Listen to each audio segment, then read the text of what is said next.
નમસ્કાર દર્શક મિત્રો, આપ જોઈ રહ્યા છો NN ન્યૂઝ. હું છું એન્કર અર્પિતા પટેલ. હવે જોઈએ અગત્યના સમાચાર. તારાપુર તાલુકાના ખાનપુર ગામ ગણપતિનું વિસર્જન. યુવા ગ્રુપ સૌ ભેગા મળીને ગણપતિ બાપાનો ભાઈઓ તથા બહેનો જોડાયા હતા.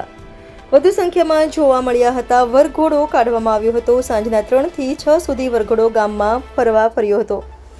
NN news Tarapur. દર્શક મિત્રો, NN ન્યૂઝને લાઇક, શેર, સબસ્ક્રાઇબ કરો, બેલ આઇકન પ્રેસ કરો જેથી આપને નોટિફિકેશન્સ મળતી રહે.